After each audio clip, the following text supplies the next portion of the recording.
The world's most popular podcasting microphone just got better with the release of the Shure SM7DB, but you are not going to see it in this video. Let me tell you why. Shure released the original SM7 microphone in 1973. She's old. And it's only had 2 updates since then, which brings us to 2001's SM7B, which is arguably the most famous broadcast and podcasting microphone of all time. And with the rise of, well, pretty much everybody having a podcast or a YouTube channel these days, this mic is insanely popular. But there's still one big problem with the SM7B, and Shure, I mean, they just fixed it. How's bragging camp going? Now, all of that sounds wonderful, right? But let's talk about the main issue with the SM7B.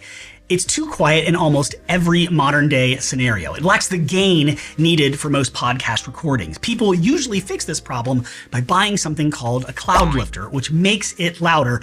But all of this extra stuff you need to buy to make the microphone actually work, it's really annoying, especially for someone who ordered the microphone, they saved up, they're really excited, and they didn't know that they needed to buy this cloud lifter or the audio interface that you need to actually plug this into your digital audio workstation or anything that you want to use the microphone plus the cloud lifter with. Not to mention, the microphone is $399. Why? A cloud lifter is going to be $159, and then you're going to pay a couple $100 for an audio interface. So then cost comes into play. The frustration of knowing how to use it, knowing the gear you need, plus the cost makes the microphone that sounds amazing a bit of a problem. You're a problem. You're a real problem. If you look at the back of the SM7DB, you'll see 4 switches. 2 of them are familiar to the SM7B, actually identical to the SM7B. One switch helps reduce deep bass sounds, so if your voice is really boomy, it kind of brings that down a bit, limits it a bit, so the microphone still sounds good with your voice. And the other switch boosts mid-range sounds in your voice, which helps your voice sound more noticeable. But the 2 bottom switches on the SM7DB are brand new. And you can, if you wish to do so with one of those switches, turn off that new preamp. Now, if you do this, it will make the SM7DB be identical to the SM7B, the previous version released in 2001. Now, that might be something you need in certain situations, and if you do, it's a great solution. However, with the preamp turned on, you no longer need the cloud lifter. Like I said before, this 4th switch allows you to select how powerful you want that preamp to be. So not only can you turn on and off the preamp, but you can decide how powerful, how much of a boost you want that preamp to give your mic. And to be honest, it's actually more of a boost than the cloud lifter offers in the first place. So not only did they take away the need for the cloud lifter, but they gave you more of a boost, increasing the opportunity to give you more headroom for turning up the mic, making it prominent in your mix without needing extra gear. So Shure has addressed every issue that SM7B owners have complained about in the past. Or have they? Here's why I'm not buying the SM7DB. Is it bad? No, it's great. Does it sound good? Of course, but it's not for me because here's what I know. Even the cheapest podcasting mics out there, which sound great and come in a smaller form factor, by the way, than the SM7DB, have some sort of USB connectivity. And with all of these microphones coming out where they have the ability to, right out of the box, plug right into your computer or your iPhone or your iPad and start using them, I would expect Shure to join in and have that capability as well.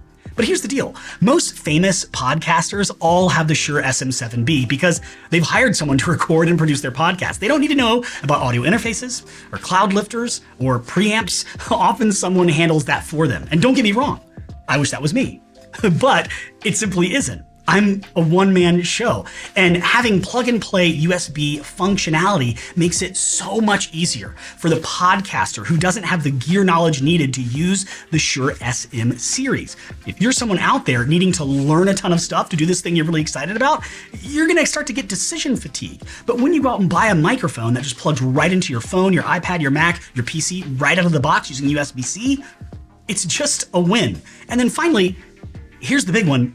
The cost. Like I said earlier, the SM7B was and is $399 without any of the extra gear needed to use it. The SM7DB got rid of the need for that cloud lifter, so you're saving $125, but then they jacked up the price another $100 because they added those features in. So it is a $499 microphone, and that just doesn't make sense to me. So what should we do? Well, You should subscribe to my channel for one thing and leave me a comment about your favorite mic while you're down there. But since we're here, let me go ahead and give you some solutions. First of all, let me say this. If the SM7DB is in your budget, buy it. It sounds amazing, but for most of us, we want to get started using mics with a smaller price point and an even smaller learning curve. And the good news is there are tons of options out there. My favorites as of late have been the Samson mics, specifically the Samson Q2U, which I've made videos about, link in the description, and I swear by the Samson Q9U. First of all, look at how professional it looks. Does it look similar to the SM7B and the SM7DB? Of course it does. Was it intentional? Surely it was. And notice on the back of the mic, you're gonna find switches that are similar to the SM microphones, giving you control of the sound. It even has a mute switch. So if you cough or sneeze or something in the middle of your podcast, you can quickly mute your mic without any issues. And that's not all though. It has a headphone jack and USB-C connection. So you can monitor your audio and right out of the box, plug this into your computer, your iPad, using USB-C. It doesn't get any easier than that. And guys, come in close. It's $200. Everything you need. No extra gear. It works right out of the box. $200. Compared to $500 or even $300, this is a no-brainer. So watch my full review of the Samson Q9U right here and trust me, you'll thank me.